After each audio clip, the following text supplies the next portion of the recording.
Apocalipse capítulo 15. Vamos lá? Vi no céu outro sinal, grande e maravilhoso. 7 anjos com as sete últimas pragas, pois com elas se completa a ira de Deus. Verso 2. Vi algo semelhante a um mar de vidro misturado com fogo, e em pé, junto ao mar, os que tinham vencido a besta, a sua imagem e o número do seu nome. Eles seguravam harpas que lhes haviam sido dadas por Deus. Verso 3. E cantavam o cântico de Moisés, servo de Deus, e o cântico do Cordeiro. Grandes e maravilhosas são as tuas obras, Senhor Deus Todo-Poderoso. Justos e verdadeiros são os teus caminhos, ó Rei das Nações. Quem não te temerá, ó Senhor? Quem não glorificará o teu nome? Pois tu somente és santo. Todas as nações virão à tua presença e te adorarão, pois os teus atos de justiça se tornaram manifestos. Verso 5. Depois disso olhei e vi que se abriu nos céus o santuário, o tabernáculo da aliança. Saíram do santuário 7 anjos com as 7 pragas. Eles estavam vestidos de linho puro e resplandecente, e tinham cinturões de ouro ao redor do peito. Verso 7. E um dos 4 seres viventes deu aos 7 anjos 7 taças de ouro, cheias da ira de Deus, que vive para todo sempre. O santuário ficou cheio da fumaça, da glória de Deus e do seu poder. E ninguém podia entrar no santuário enquanto não se completassem as 7 pragas dos 7 anjos. Amém? Podem se assentar em nome de Jesus. Meus amados, eu peço a sua paciência para que a gente caminhe ao longo dessa noite no capítulo 15. E eu queria dar um tema para esse capítulo. E o tema que eu gostaria de refletir com os amados e as amadas nessa noite é: vivendo os desafios da história pela perspectiva da eternidade. Vivendo os desafios da história pela perspectiva da eternidade. Já há algumas semanas, acredito que há alguns meses, nós estamos, domingo após domingo, expondo a carta de João às 7 igrejas do Apocalipse. E muitos de nós já sabemos de cor salteado o contexto em que João e as 7 igrejas estão passando. É um contexto de muitos desafios. Por exemplo, logo no capítulo 1, verso 9, nós ficamos sabendo que João, o pastor daquelas igrejas, o bispo responsável por supervisionar todas aquelas 7 igrejas, estava preso na ilha prisional de Patmos, numa cela fria, escura, úmida. E diz o texto sagrado que ele estava preso por conta da palavra de Deus, do testemunho do Senhor.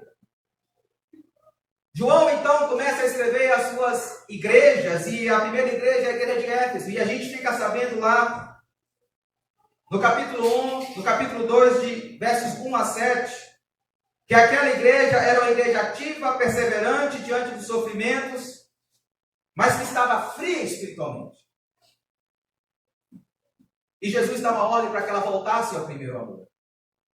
Logo em seguida, nós vemos o relato que João faz da igreja de Esmina, uma igreja que aos olhos do homem, aos olhos do mundo, era uma igreja pobre, miserável. E Jesus diz: olha, você, aos olhos do homem, é pobre, mas diante de mim você é rico. E Jesus diz para essa igreja que muitos daqueles membros seriam lançados em prisões, seriam presos, açoitados e mortos. Capítulo 2, versos 8 a 11. A terceira igreja, a igreja de Pérgamo, que vai do capítulo 2, versos 12 a 17. João escreve dizendo que aquela igreja, ela estava plantada numa cidade onde o trono de Satanás estava presente. E um dos membros daquela igreja, chamado Antipas, um homem fiel, um homem justo, havia sido morto por causa da palavra de Deus. Em seguida, no capítulo de número 2, no final do capítulo 2, João escreve a igreja em Tiatira. E diz que aquela igreja tinha muitas obras, tinha amor, tinha fé, mas estava negligenciando a doutrina, o evangelho, a graça. Tinha muito trabalho, tinha muito serviço, tinha muito ativismo dentro da igreja, mas não tinha o evangelho, não tinha a palavra. Estava transigindo com os absolutos de Deus, estava sendo seduzido a negociar, a mercadejar a palavra de Deus. A sexta igreja veio em Filadélfia. Interessante que Jesus fala: olha, você é fraca, você não tem força.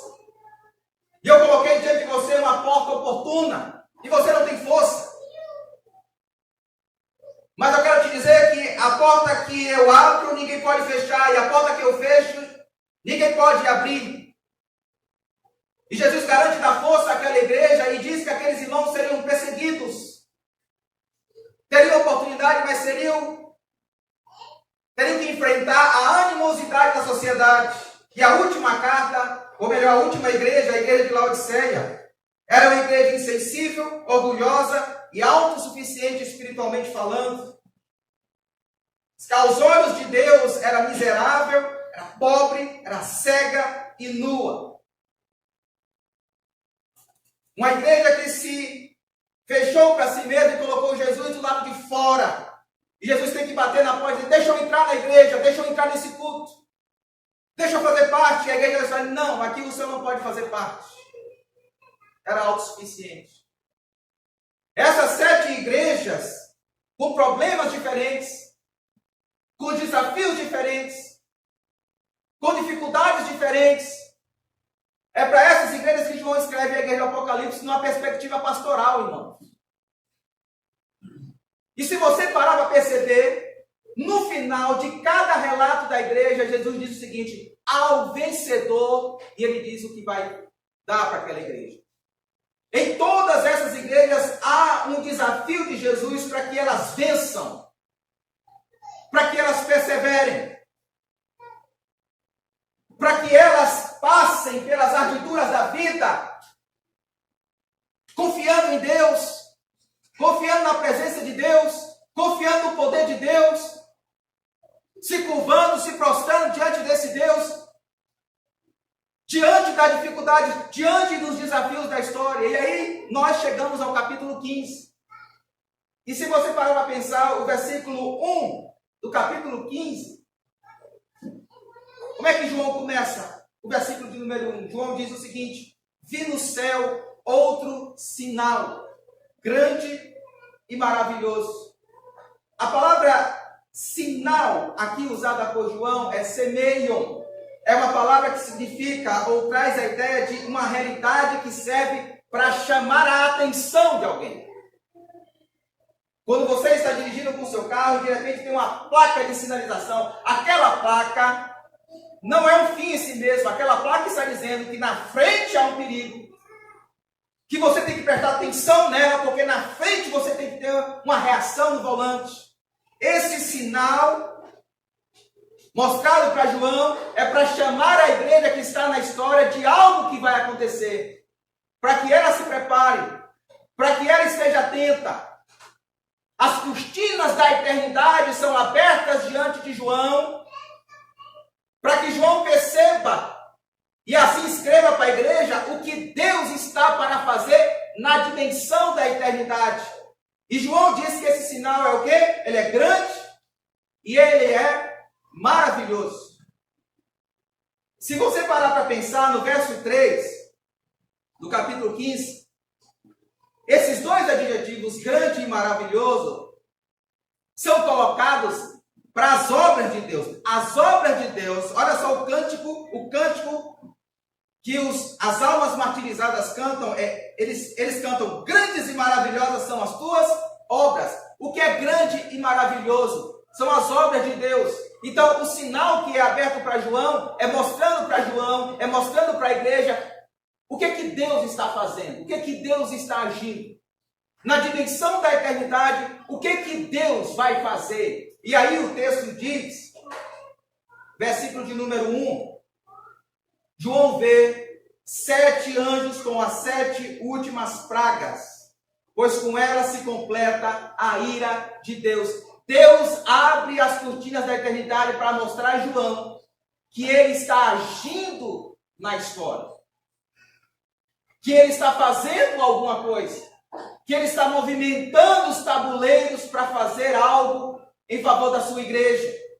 E aí então João tem uma segunda visão, porque ele vê o sinal, ele vê o que Deus está fazendo, a obra de Deus, 7 anjos que são levantados, uma obra que é grande, que é maravilhosa, e de repente João vê uma segunda coisa.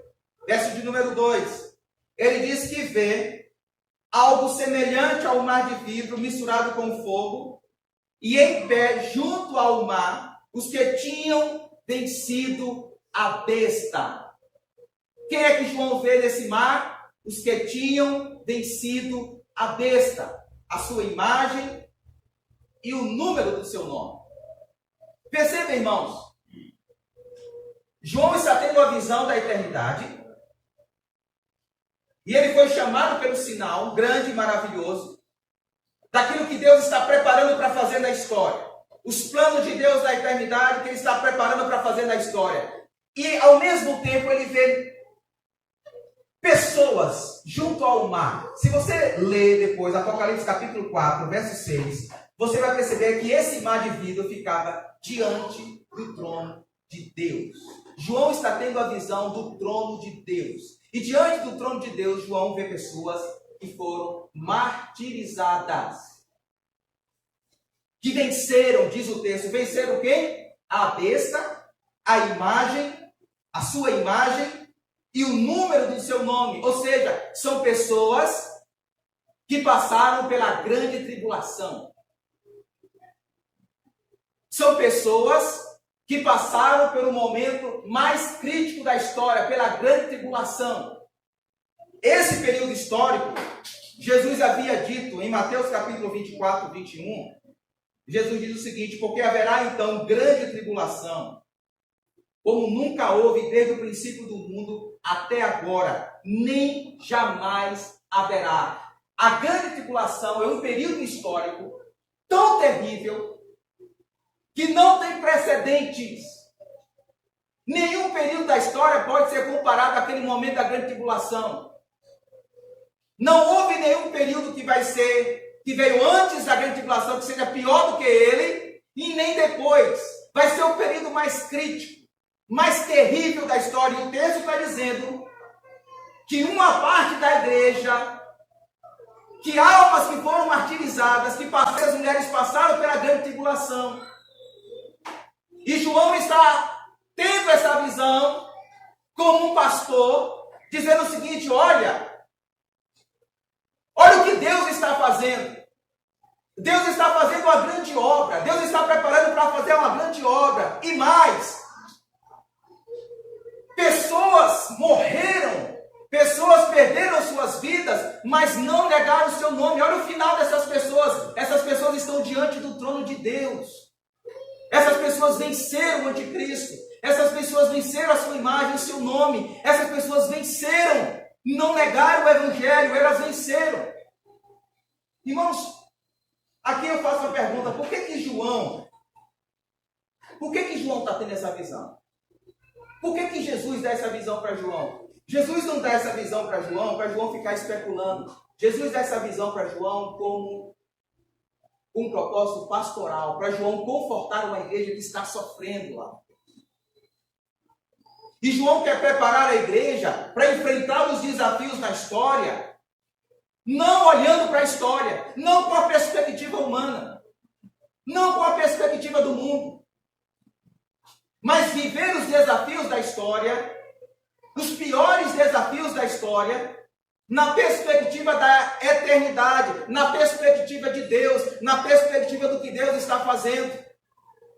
Se João está preparando, pense bem comigo, pense na grande tribulação como se fosse um desafio para você, pessoal que anda de bicicleta aqui. Imagine que Deus falasse para você assim: eu quero que você treine para que você ande 1000 quilômetros. Imagine que a tribulação seja um desafio para você andar 1000 quilômetros de bicicleta. Em um só dia. E você fala, que grande desafio. E você começa a treinar, e que você começa a se preparar para andar 1000 quilômetros. E você chega a um estado que você está preparado para andar 1000 quilômetros. Quem está preparado para andar 1000 quilômetros, está preparado para andar 50 quilômetros. Está preparado para andar 100 quilômetros. Quem está preparado para a grande tribulação, está preparado para enfrentar outras tribulações, porque João 16:33 diz que no mundo nós teremos aflições. É a mesma palavra para a tribulação, tríplices. A diferença é o adjetivo grande. Vai haver tribulações e vai haver uma grande tribulação. Todos nós enfrentamos tribulações na vida. Você não acha que a tribulação, uma crise no casamento?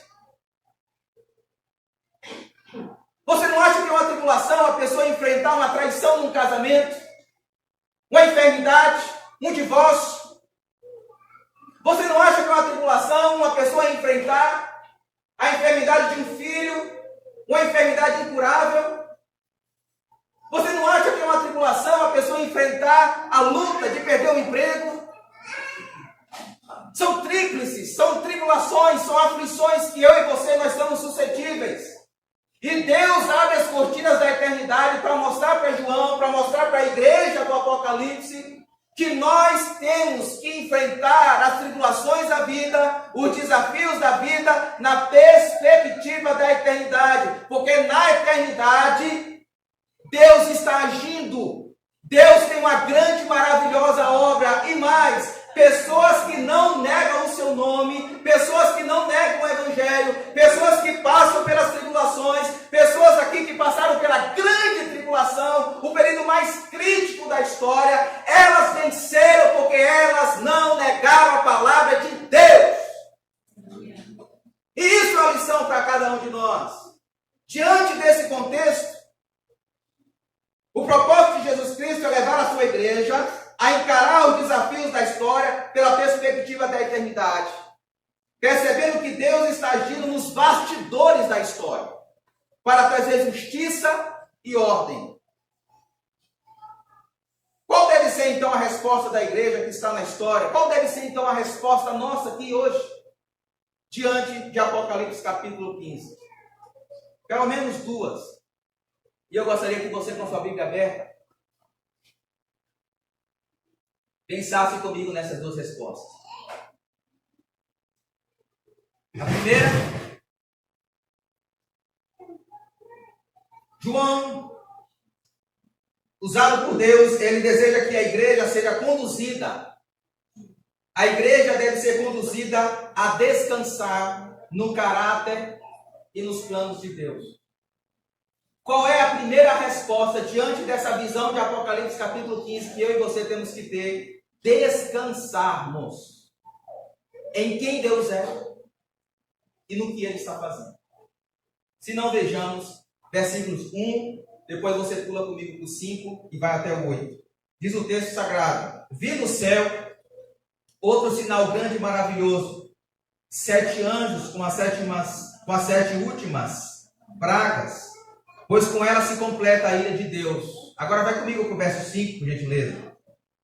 Depois disso olhei e vi que se abriu no céu do santuário o tabernáculo da aliança.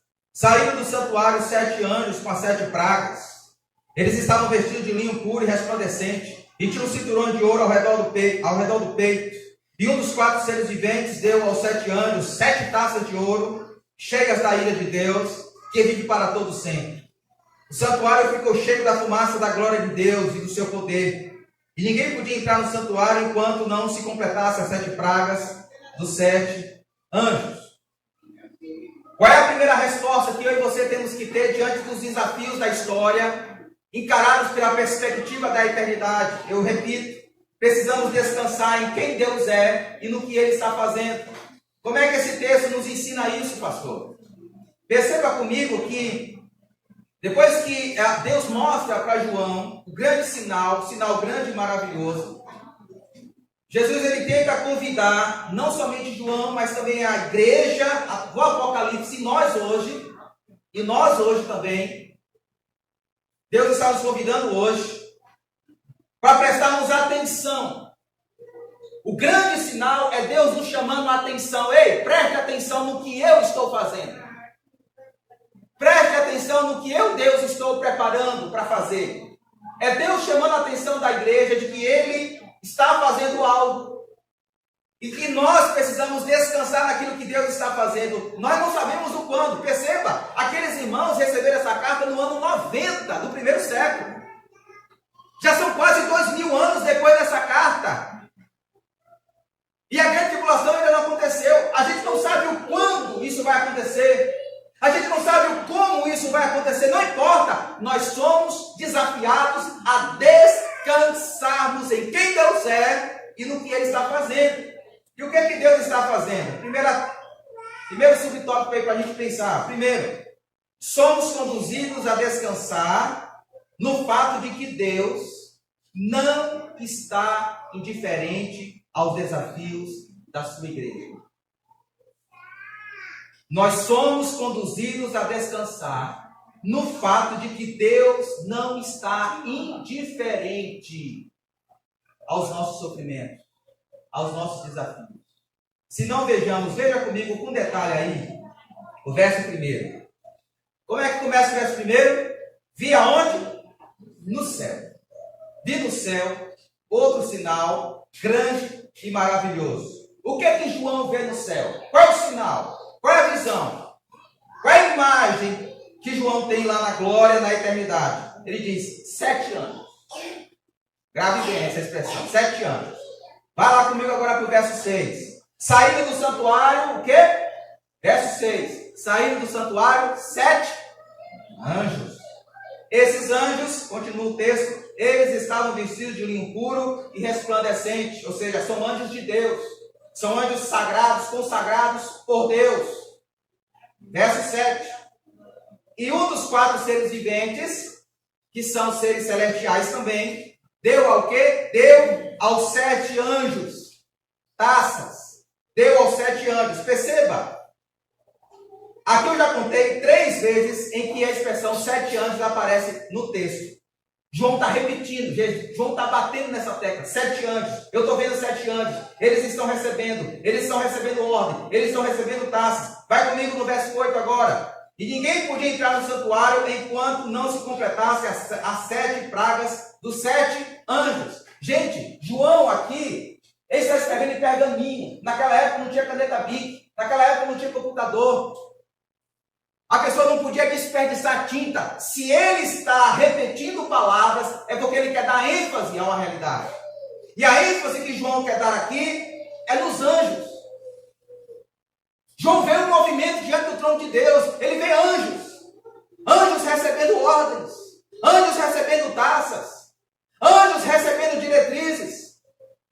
Anjos recebendo orientações. Há um movimento na dimensão da eternidade diante do trono de Deus. Anjos estão recebendo ordens. E interessante que no verso 2, que nós lemos no capítulo 15, quem está diante do trono? Está diante do trono os mártires, que vieram da grande tribulação. Eu penso, pode ser possível isso, é uma probabilidade, que esses mártires são os mesmos mártires do capítulo 6, verso 10. Porque aqui são leituras e relatos paralelos. No capítulo 6 de Apocalipse, verso 10, nós ficamos sabendo que debaixo do altar do santuário, mesmo santuário que João está contando aqui no capítulo 15, existiam almas martirizadas também. O que é que essas almas clamavam? Ele dizia o seguinte, verso de número 10. Até quando, ó soberano, santo e verdadeiro, esperarás para julgar os habitantes da terra e vingar o nosso sangue? Apocalipse 6, 10. Mártires que estão no altar do santuário, o que é que eles estão clamando para Deus? Até quando, Senhor? Até quando a gente vai esperar que o Senhor traga ordem na história? Que o Senhor traga justiça na história? Que o Senhor traga o teu reino de forma plena e consumada. Até quando? Gente, essa palavra até quando, essa pergunta até quando, denota para nós a impressão de que a história está bagunçada, o mundo está bagunçado e Deus está indiferente. É a mesma pergunta que Abacuque faz no capítulo 1 do seu livro. Até quando, Senhor? Será que o Senhor está vendo a injustiça? Será que o Senhor está vendo a opressão? Será que eu grito violência, violência e o Senhor não ouve? Você já teve a impressão de estar num mundo, um mundo corrompido, um mundo violento, um mundo disfuncional como o nosso, um mundo de corrupção, de criminalidade, de violência, em todos os níveis, em todas as áreas. Um mundo onde os poderes constituídos estão corrompidos, corroídos pelo mal. E parece que Deus não está fazendo nada. E parece que Deus está indiferente. Essas almas aqui que estão no capítulo 15, verso 2, e também estão no capítulo 6, verso 10, elas estão clamando. No capítulo 6, verso 10, elas estão perguntando até quando. Mas aqui no capítulo 15, elas estão vendo os anjos se movimentando. E eu acho interessante quando João repete anjo, anjo, anjo, porque a palavra anjo é angelos, no grego. Significa mensageiro. Cadê Binho? Os anjos são os carteiros de Deus, Binho. Os anjos trabalham no correio celestial. São mensageiros, entregam mensagem. O autor de Hebreus, no capítulo 1, verso 14, ele diz que os anjos, eles são... diz o autor de Hebreus, os anjos são todos eles espíritos ministradores, enviados, Hebreus capítulo 1, verso 14, enviados para servir diaconia. Servir a quem? Servir àqueles que hão de herdar a salvação, a nós. Os anjos são ministros de Deus para servir a igreja. Quando João olha e vê os anjos se movimentando, é Deus dizendo para os mártires que estão clamando até quando? É Deus falando para mim, é Deus falando para você, é Deus falando para a igreja, olha, eu não estou indiferente ao que está acontecendo na história. Eu não estou indiferente ao que está acontecendo no mundo. Eu estou movimentando os tabuleiros. Eu estou enviando os meus mensageiros. Eu estou enviando os meus anjos. E eles estão carregando as 7 taças. E eles estão entrando na história para consumar a história, para derramar juízo, para botar ordem no caos. É Deus consolando a nós que Ele está trabalhando nos bastidores, irmãos. Toda vez que nós passamos por uma luta, toda vez que nós enfrentamos uma dificuldade, toda vez que nós enfrentamos um desafio na vida, e a gente ora e parece que os céus estão cerrados, não é porque Deus está indiferente, não é porque Deus não está nem aí para nós, não é porque Deus esqueceu de nós. Deus está trabalhando por detrás dos panos, Deus está trabalhando nas nossas vidas, Deus está trabalhando na sua igreja. A palavra do Senhor para a igreja de Yasmina é: eu conheço os seus sofrimentos. Deus conhece as nossas lutas. Deus conhece as nossas dificuldades. Deus conhece as nossas crises. Deus conhece os nossos desafios. Deus conhece as nossas vicissitudes. Deus conhece os nossos dissabores. Ele sabe de cada lágrima, de cada dor, de cada sofrimento. E Ele está dizendo para a sua igreja: eu estou enviando meu anjo. Eu estou trabalhando. Eu estou agindo. Olhe aquela perspectiva da eternidade, porque eu estou agindo na sua vida. Deus não está indiferente e nós precisamos descansar nisso. De que por mais que os céus estão silenciados, João tem a visão e ele olha e vê Deus trabalhando. Segunda verdade, somos conduzidos a descansar no fato de que Deus continua no controle. Somos conduzidos a descansar no fato de que Deus continua no controle, apesar dos desafios enfrentados por sua igreja. Apesar dos desafios, apesar das dificuldades que as 7 igrejas do Apocalipse estão enfrentando, apesar das dificuldades que João está enfrentando naquela ilha Deus está mostrando para ele, olha, eu estou no controle. E como é que ele mostra isso para João? Veja comigo o detalhe do texto. Versículos 1, 2, depois pula para o 5. João começa dizendo, olha, vi no céu outro sinal. Vi no céu, grava essa expressão céu, ok? Ela vai aparecer 2 vezes no texto. Aqui no verso 1 e depois lá no verso 5. Vi no céu outro sinal. Então João vê no céu, ele não vê na história. O sinal não está na história. João não está lendo a situação pelas lentes da história, ele está olhando para lá, para a eternidade. Não é o céu, esse céu aqui atmosférico, é o céu morada de Deus, a dimensão da eternidade. Vi no céu outro sinal. Vai no verso 2 aí. Vi algo semelhante ao mar de vidro, misturado com fogo. Ele vê um mar de vidro. Se você for lá em Apocalipse 4, eu falei, verso 6, esse mar de vidro está diante do trono de Deus. Ele está em frente ao trono de Deus. Então aquelas pessoas estão no mar de vidro e estão olhando para onde? Para o trono de Deus.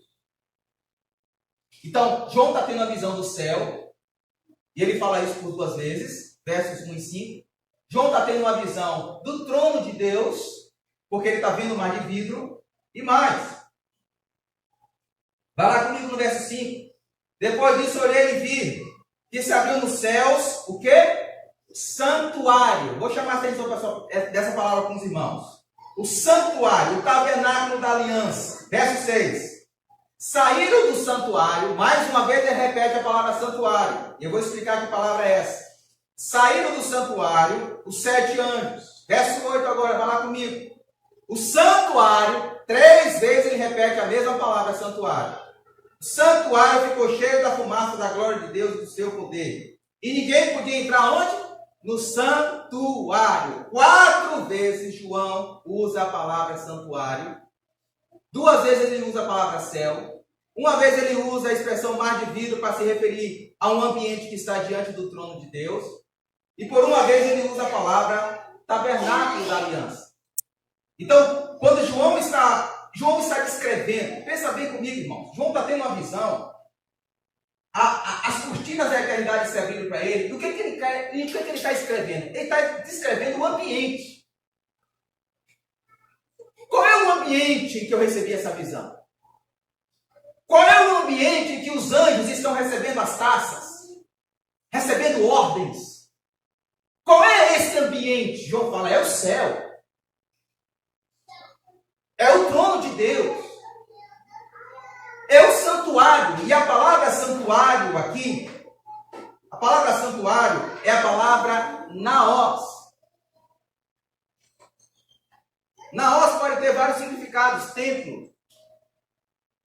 Quando Paulo, por exemplo, escreve em 1 Coríntios 6,19, diz que nós somos templo do Espírito Santo, que o nosso corpo é templo do Espírito Santo, a palavra é naos. Mas essa palavra significa algo mais profundo. Essa palavra significa, sabe o quê? Aquele lugar que ficava dentro do templo, que somente o sumo sacerdote podia entrar. Naós significa, na sua raiz, santo dos santos. Então, quando Paulo diz que nós somos templo do Espírito, Paulo está dizendo o seguinte, olha, vocês são o santo dos santos, onde o Espírito de Deus, o Espírito da glória de Deus está. João está tendo a visão do santo dos santos, do tabernáculo que está lá, o tabernáculo celestial. Ele está tendo a visão do lugar onde a glória de Deus se manifesta. Fato é que no versículo 8, se você ler aí no capítulo 15, verso 8, depois que os 7 anjos saem do santuário, o que é que acontece? O santuário fica cheio de quê? Da fumaça, da glória de Deus. O santo dos santos era o lugar onde Deus se manifestava a sua glória. Por que João, gente? Por que João descreve tudo isso? João está descrevendo o ambiente, queridos, para dizer que o lugar onde ele está vendo, onde está saindo as ordens, onde ele está vendo o agir, o movimentar dos anjos, é a sala do trono de Deus. João enfatiza essa verdade para dizer para nós que é Deus que está dando as ordens, que é Deus quem está no controle, que é Deus que está manifestando o seu poder e a sua glória no Santo dos Santos, no seu trono, na sala das ordens, no trono da ordem. O trono não está vazio, o trono está ocupado pelo grande e poderoso Deus. E eu acho interessante que João tem essa leitura, porque essa leitura que João faz da eternidade se contrapõe à leitura do capítulo 13 de Apocalipse, que é a leitura do ambiente do anticristo. Qual é a leitura que João faz em Apocalipse capítulo 13? Ele fala de um anticristo, por exemplo, no verso 1, que é a besta que saiu do mar e o dragão deu, verso de número 2. O que é que o dragão deu para a besta? O dragão deu poder. Olha só a descrição de João. Na história, é o dragão que está reinando. É o anticristo. E o que é que o anticristo recebeu? Ele recebeu poder, ele recebeu o trono, que está fazendo contraposição à eternidade. Na história, quem tem o poder é o anticristo. Na história, quem tem o trono é o anticristo. E diz, e recebeu grande autoridade. Na história, quem tem trono, quem tem poder, quem tem autoridade é o anticristo. E a pergunta que as pessoas fazem no capítulo 13 e verso 4 de Apocalipse é: quem é que pode contra a besta? Quem é que pode guerrear contra a besta? A igreja está sofrendo na história e os adoradores da besta estão dizendo o seguinte: quem é que pode contra ela? Quem é que pode vencer o anticristo? Quem tem mais poder? Quem tem mais autoridade? Quem pode tomar o trono do anticristo? É o anticristo que é poderoso. É o sistema que é poderoso. É o ungido do dragão que é poderoso. É ele que está no controle. E de repente João abre as cortinas do céu. E João mostra para a igreja quem de fato está no controle. E quando João olha para a eternidade, e quando João olha pela perspectiva da eternidade, não a perspectiva da história, não no que ele vê da história, mas quando ele olha para a eternidade, ele não vê o anticristo lá na eternidade, ele não vê o anticristo no trono, ele não vê o anticristo no santuário. Quem ele vê é o Deus Todo-Poderoso, aquele que era, aquele que é, aquele que há de vir, o ômega, o alfa, o Todo-Poderoso. Ele vê Jesus Cristo, é ele que tem poder, é ele que tem controle, é Jesus que está no controle da história, irmãos. E ele faz isso para confortar a igreja, para que a igreja descanse. Descanse no Senhor, porque não é o anticristo que está no controle. Não são os políticos que estão no controle. Não são as autoridades que estão no controle. Não são os poderosos. Não são os ricos. Não são os sistemas corruptos que estão no controle. Quem está no controle é o Deus Criador dos céus e da terra. Louvado seja o nome do Senhor, irmãos. Nós precisamos descansar nessa verdade. É por isso que João traz esse ambiente. É por isso que João traz essa verdade para a igreja. Terceira verdade. Primeiro, nós somos conduzidos a descansar no fato de que Deus não está indiferente. Nós somos conduzidos a descansar no fato de que Deus está no controle. E terceiro, nós somos conduzidos a descansar no fato de que Deus está direcionando a história para trazer plena justiça. Deus está direcionando a história para trazer plena ordem, justiça, equilíbrio. Como é que isso acontece? Veja comigo, por exemplo.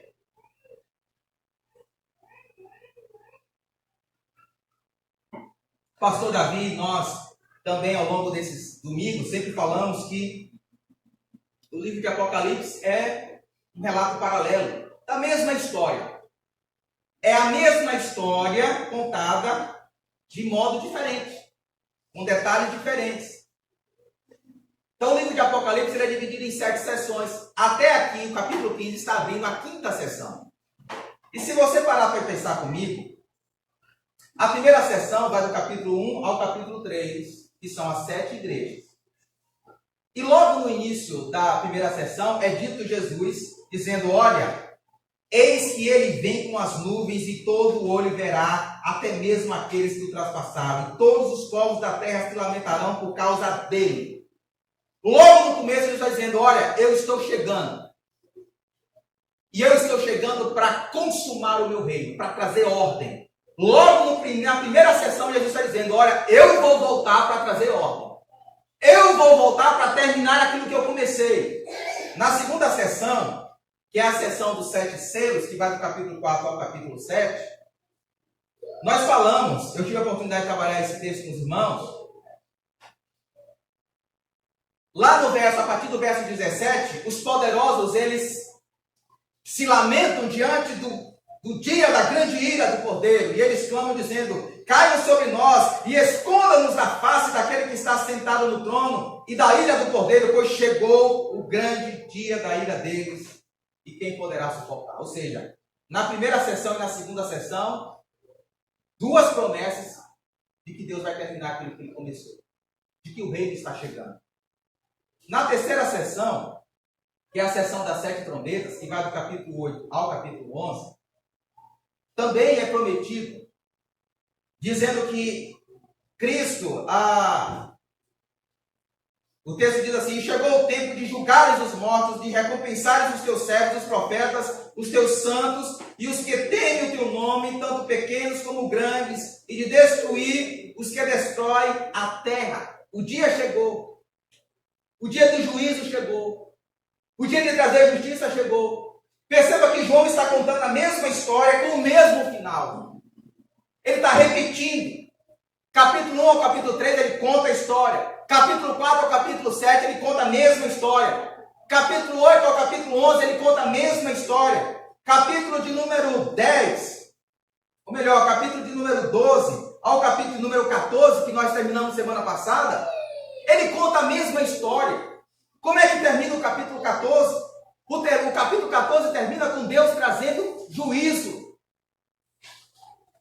Como é que vocês podem parar para perceber o seguinte? Por que uma pessoa, por que um professor, quem é professor aqui sabe, que um dos métodos pedagógicos mais eficazes é a repetição.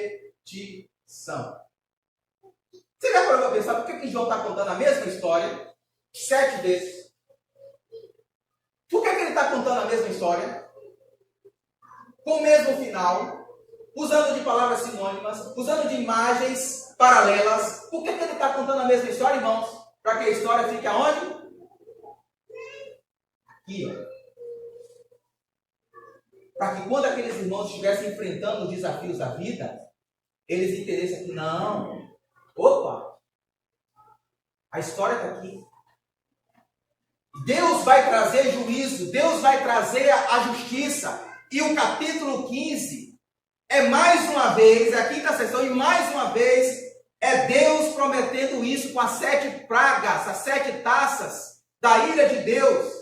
Veja comigo o que é dito lá no verso 1 do capítulo 15.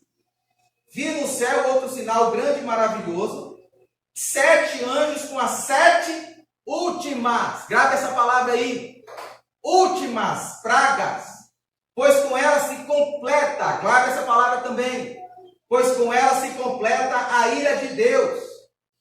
Verso 7, e um dos 4 seres viventes deu aos 7 anjos 7 taças de ouro cheias da ira de Deus, ou seja, a taça está completa, está transbordando, que vive para todo sempre. O santuário ficou cheio da fumaça da glória de Deus e do seu poder, e ninguém podia entrar no santuário enquanto não se completasse as 7 pragas dos 7 anjos, verso 8.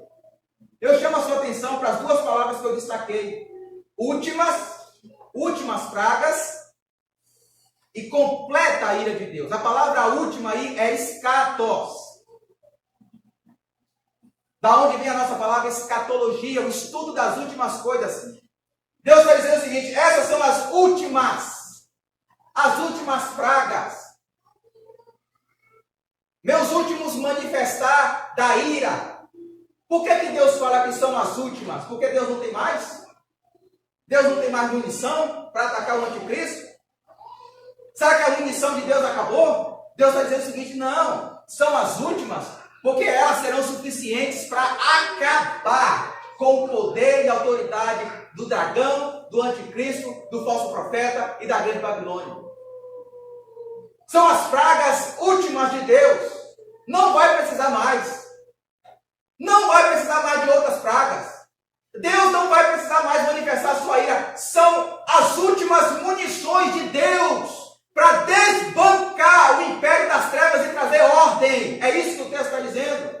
E mais, quando o texto fala completa, ou seja, o texto diz assim: pois com elas, ou seja, com as 7 pragas, se completa a ira de Deus. Essa palavra completa significa literalmente, levar ao fim, terminar, completar, consumar. Deus está dizendo que aquelas últimas pragas, aquelas últimas taças, são os últimos atos de juízo dele para terminar, para acabar, para consumar, para trazer ordem ao nosso caos, para trazer o reino de luz, para trazer o reino de justiça, para julgar vivos e mortos, para dar a cada um segundo as suas obras, para instaurar o seu reino, para trazer beleza, para trazer ordem, para trazer harmonia. É Deus trazendo o seu reino, o seu reino. Essas são as últimas pragas, essas são os últimos movimentos de Deus para destruir o mal e trazer ordem. Essa é a promessa de Deus para a sua igreja.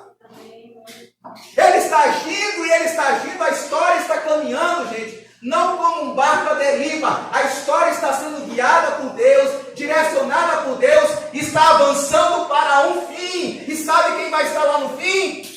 Quem vai estar lá no fim é Cristo, é a sua igreja, é a vitória da igreja, é a vitória do povo de Deus. Não vai ter anticristo, não vai ter falso profeta, não vai ter grande Babilônia. É Cristo vencendo e nós vencendo com Ele. Louvado seja o Senhor. E Deus faz tudo isso, sabe para quê? Verso 8 diz: quando os 7 anjos saem do santuário, o que é que acontece? A glória dele se manifesta. Por que Deus vai fazer tudo isso? Porque nós somos bonitinhos? Porque nós somos merecedores? Porque nós somos especiais? Porque nós somos, como disse certo pregador, o ponto fraco de Deus? Não. Para que o nome dele seja glorificado.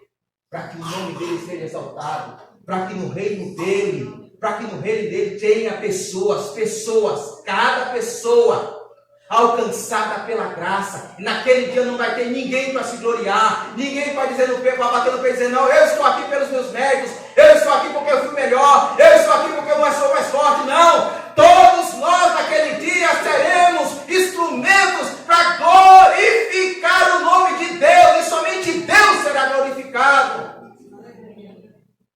E eu quero ir para a segunda parte. Segura o relógio, Jesus. Porque pense bem comigo. João tem essa visão. E ele está convidando a igreja a descansar. Descansar em quê, pastor? Descansar de que Deus não está indiferente às lutas que eles estão passando na história. Está agindo. Está movimentando os anjos. Descansar no fato de que Ele está no controle. Ele está no controle e nada acontece, nada. Nem fio de cabelo cai na nossa cabeça sem que Deus saiba, sem que Deus permita. Tudo está no controle de Deus. E terceiro, Ele está conduzindo a história para terminar, para consumar, para desbancar o mal, a corrupção. Esses grandes que acham que tem um controle, esses grandes que acham que está numa posição de que a lei não alcança, vai ter um dia que vai alcançar. Deus vai trazer juízo, Deus vai botar ordem. Então João traz tudo isso para confortar, para consolar a igreja. E qual é a reação da igreja diante de toda essa visão? Qual é a reação dos mártires diante de tudo isso que eles estão vendo? Eles estão no mar de vidro e eles estão vendo tudo isso. Qual é a reação deles? Qual é a reação que eles têm? A reação deles é adoração. Tá? Veja comigo, versos de número 2 ao verso de número 4. Vi algo semelhante a um mar de vidro misturado com fogo em pé junto no mar, os que tinham vencido a besta, a sua imagem e o número do seu nome. Eles, ou seja, esses que venceram e passaram pela grande tribulação, esses seguravam harpas que lhes haviam sido dadas por Deus. Verso 3. E eles cantavam. O que eles cantavam? O cântico de Moisés, servo de Deus, e o cântico do Cordeiro. Grandes e maravilhosas são as tuas obras, Senhor Deus Todo-Poderoso. Justos e verdadeiros são os teus caminhos, ó Rei das Nações. Quem não te temerá, Senhor? Quem não glorificará o teu nome? Pois tu somente és santo. Todas as nações virão à tua presença e te adorarão. Pois os teus atos de justiça se tornaram manifestos. O segundo ponto que eu quero tratar com os irmãos é a igreja, diante dessa visão da eternidade, a igreja é conduzida à adoração pelo caráter e pelos planos de Deus. Ou seja, a igreja martirizada que está lá no altar, ela adora Deus por quem Deus é e pelo que ele faz. Se não, vejamos algumas coisas. Primeiro, veja comigo que o texto fala de que eles cantavam o quê? Eles cantavam um cântico de Moisés. O cântico de Moisés, irmãos, provavelmente, é o cântico de Êxodo capítulo 15. O cântico de Êxodo capítulo 15 é um cântico mosaico, é um cântico de Moisés. Ele diz assim, ele começa assim: cantarei ao Senhor, pois triunfou gloriosamente. E Moisés está cantando esse cântico com todo o povo de Israel, porque no capítulo 14, o que aconteceu? O povo de Deus triunfou sobre o exército e o poderio bélico do faraó. Na verdade, quem fez isso tudo foi Deus. Foi Deus que, de maneira graciosa e poderosa, deu a vitória ao povo de Israel diante de uma grande potência mundial, econômica e militar naquela época, o Egito. E aí, então Moisés chega do outro lado, depois da vitória, e ele rompe em adoração junto com o povo. E o cântico começa dizendo, cantarei ao Senhor, pois foi Ele que triunfou sobre o inimigo. Foi Ele que deu a vitória ao seu povo. Foi Ele que agiu com graça, com poder, com misericórdia. Foi Ele que sustentou o povo. Foi Ele que conduziu o povo. Foi Ele que desbancou os inimigos. Todo o capítulo 15 é uma exaltação a Deus, por quem Deus é e por que Ele fez. Então, o texto aqui de João diz que aquelas pessoas estão cantando esse cântico, ou seja, não literalmente as mesmas palavras, mas a mesma mensagem, estão cantando o cântico do Cordeiro. Que cântico é esse? Provavelmente pode ser o cântico de Apocalipse 5:9. O que é dito lá? Os 24 anciãos e os 4 seres viventes estão cantando para Cristo.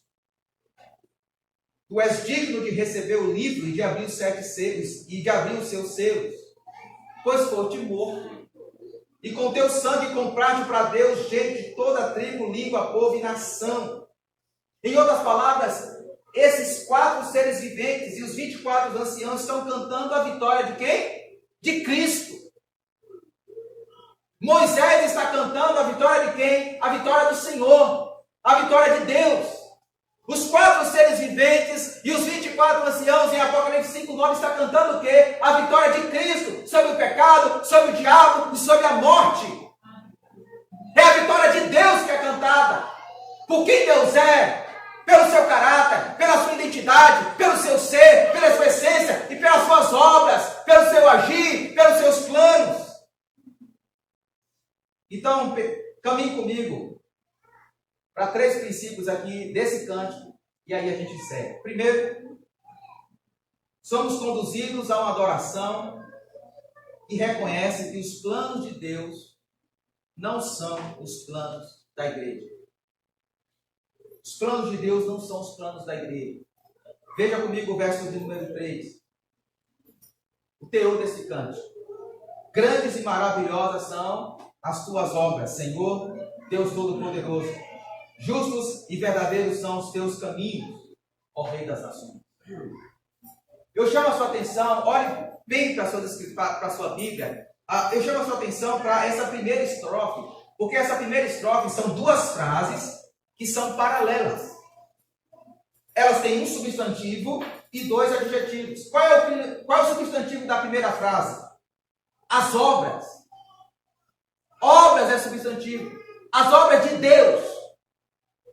E as obras de Deus recebem dois adjetivos, duas qualificações. Elas são grandes. A palavra grande aqui é mega. É uma mega obra. É uma grande obra. E elas são maravilhosas. Elas são extraordinárias. Elas são magníficas. As obras de Deus, o agir de Deus, o plano de Deus. Obra aqui, irmãos, literalmente, se a gente fosse traduzir aqui literalmente, a palavra obra aqui é ergo, é trabalho. É como se aqueles mártires estivessem cantando o trabalhar de Deus, o trabalho de Deus, aquilo que Deus faz, é grande, é maravilhoso, é exponencial, é maiúsculo, é superlativo, é extraordinário.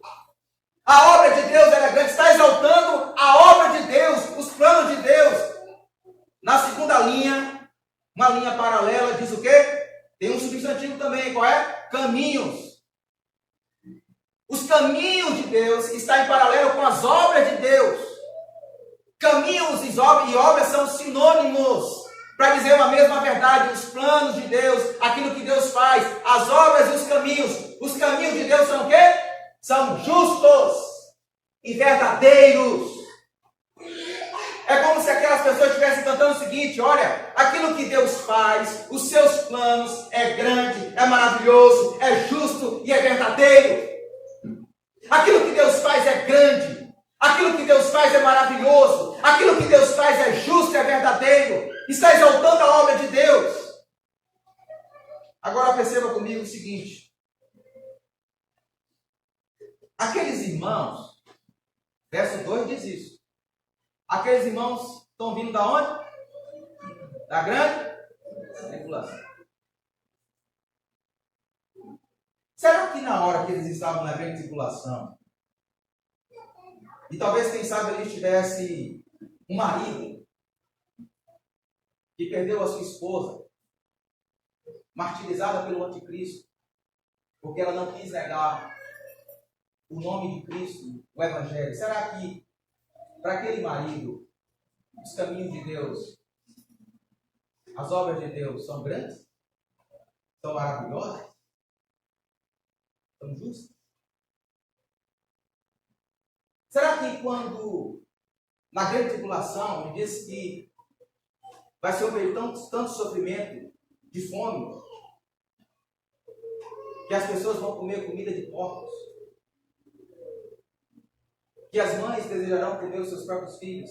Será que pela leitura, pela perspectiva da história, se olharmos esses fatos pela perspectiva do mundo, os caminhos de Deus são justos? São verdadeiros? Será que quando um homem e uma mulher fiel ao Senhor passa um momento de tribulação no casamento, uma traição, um adultério, uma enfermidade, será que quando você é demitido porque você votou no cara errado, os caminhos de Deus são justos? São verdadeiros? Se nós olharmos pela perspectiva do mundo, da história, as coisas que acontecem aqui, a gente jamais vai compreender que os caminhos de Deus, que as obras de Deus são grandes, maravilhosas, justas e verdadeiras. Então João mostra o que está acontecendo no andar de cima. E no andar de cima, João vê o que Deus de fato está fazendo. E quando João vê o que Deus está fazendo, quando aqueles mártires veem o que Deus está fazendo, eles se prostram e cantam: grandes e maravilhosas são as tuas obras. Justos e verdadeiros são os teus caminhos. Deixa eu te contar uma história. Eu acho que algumas pessoas aqui sabem desse autor chamado Gary Chapman. Gary Chapman, ele é um americano, pastor de família, fala de família, escritor, exímio, fala de família. Então você que quer se aperfeiçoar, Gary Chapman, ele é o autor daquele livro As 5 Linguagens do Amor, né? Famosíssimo. No livro que eu tive a oportunidade de escrever, eu citei muito Gary Chapman, eu bebi muito de Gary Chapman. E Gary Chapman conta em um dos seus livros quando ele era criança. E quando ele olhava assim a mãe dele, ele baixinho, né, no chão, olhava a sua mãe bordando. E ele olhava o bordado da parte inversa, parte do fundo do bordado. E ele olhava assim, um monte de linhas soltas, desconectas. Não tinha beleza, não tinha figura nenhuma. Eram linhas soltas que estavam, porque ele estava olhando o bordado da parte inversa. E ele perguntou assim: mamãe, o que é que você está fazendo? E a mãe respondeu: eu estou bordando, meu filho. Mas ele não conseguia interpretar e compreender aquele negócio. Então ele perguntou a segunda vez: mamãe, o que é que você está fazendo? Aí a mãe chegou a picar, meu filho. Pegou ele, sentou ele no colo e mostrou o bordado do lado direito. E quando ele viu o bordado do lado direito, ele viu que tinha beleza, tinha sintonia, tinha formosura. Muitas coisas que a igreja passa aqui na história, irmãos, a gente não entende. Muitas das nossas lutas, os nossos sofrimentos, a gente não entende, são linhas soltas. A gente não sabe o porquê, a gente não sabe o para quê, mas João está dizendo que haverá um dia que vamos estar diante do trono de Deus e Deus vai nos colocar no seu colo. E Deus vai dizer: vem cá, meu filho, vem cá, minha filha, deixa eu te mostrar a tua vida do lado direito, deixa eu te mostrar a tua vida pelo lado da perspectiva da eternidade. E você vai ver, e você vai constatar que as obras de Deus na sua vida são grandes, são maravilhosas, que os caminhos de Deus são justos e verdadeiros, e que cada luta, cada dor, cada sofrimento que eu e você, que a igreja de Deus passou aqui na história, contribuiu para a glória do nome de Deus. Muitas coisas a gente não entende.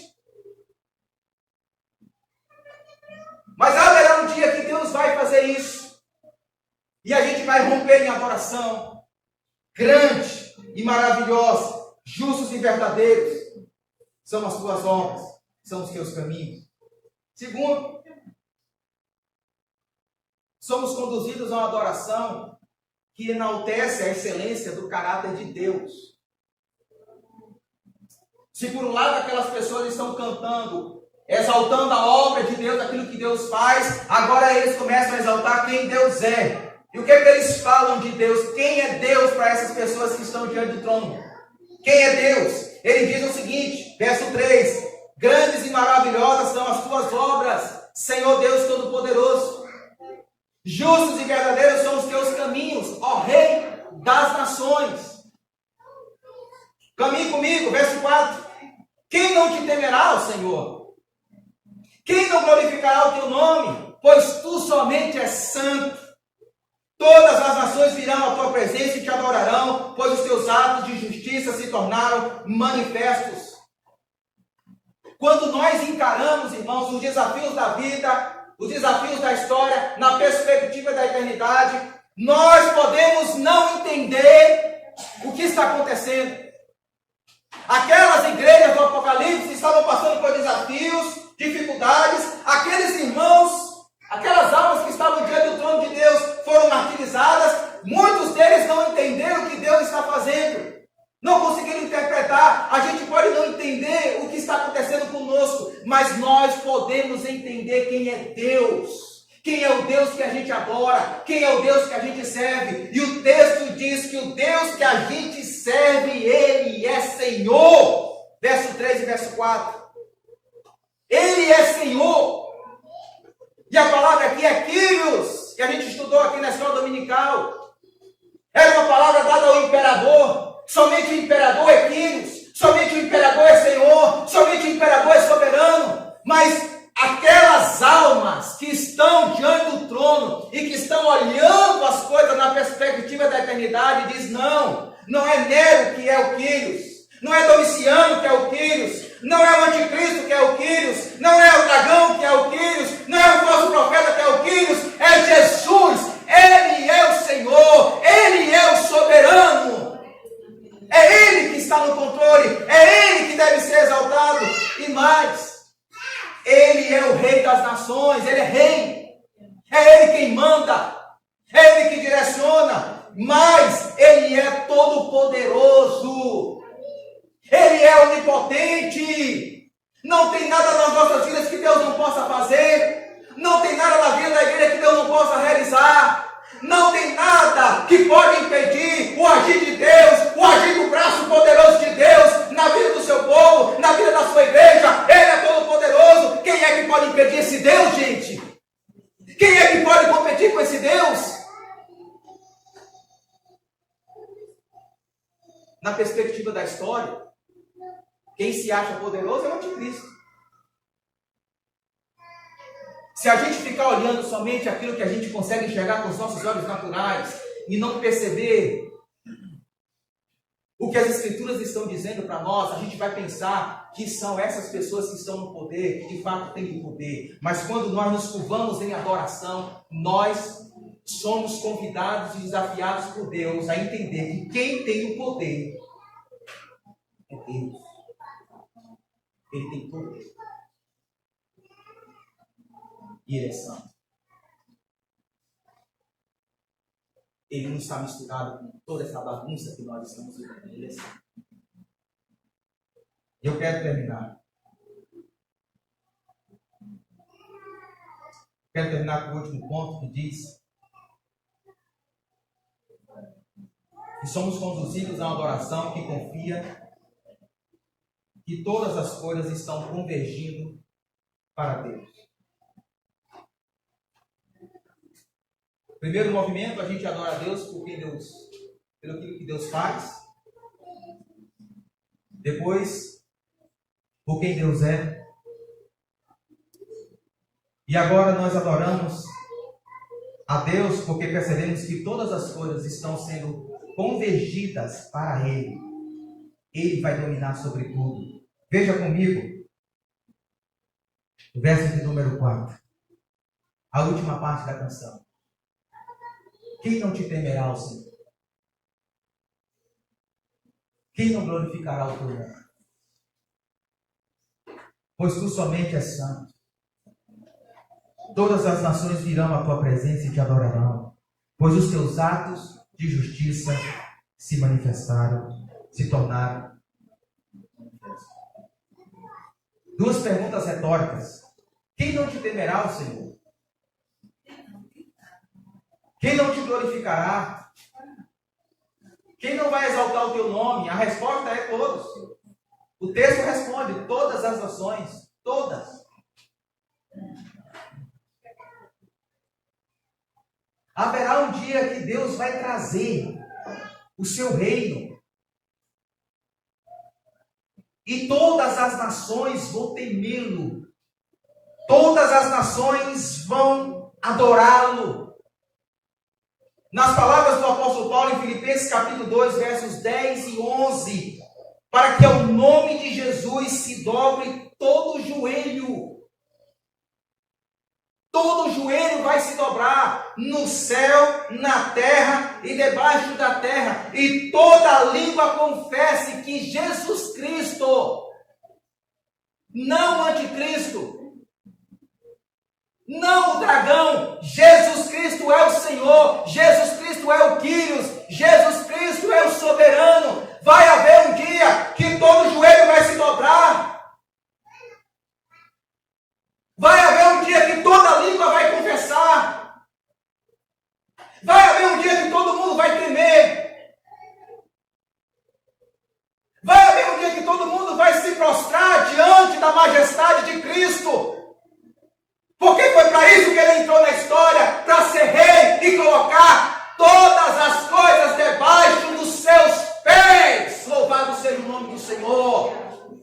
Todas as nossas misérias, toda a corrupção, todo descaso, toda violência, toda injustiça, todo pecado, todo sofrimento, toda desordem, todas as coisas que fazem oposição ao reino de Deus, haverá um dia, irmãos, amados e queridos irmãos, haverá um dia que todas essas coisas estarão aqui, ó, na sola dos pés de Jesus Cristo, porque somente Ele é Senhor, para a glória de Deus Pai. Louvado seja o Senhor. É com isso que a gente tem que se apegar. E eu finalizo. Eu finalizo porque quando a gente olha o capítulo 13 de Apocalipse, Apocalipse 13, 7. O que diz lá Apocalipse 13, 7? Foi dado poder para o anticristo guerrear contra os santos e vencê-los. Foi dado ao anticristo o poder para guerrear contra os santos, contra a igreja e vencê-los. Na perspectiva da história, quem está vencendo? O anticristo. Na perspectiva humana, quem está vencendo? É o anticristo que está vencendo a igreja. Agora leia comigo. Capítulo 15, verso 2.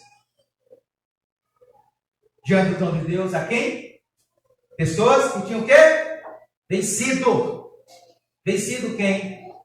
A besta, sua imagem e o número do seu nome. Na perspectiva da eternidade, quem foi que venceu? Na perspectiva de Deus, quem saiu vitorioso? Deus está nos convidando a enfrentarmos os desafios da vida, da história, pelas lentes de Deus, pelas lentes da eternidade.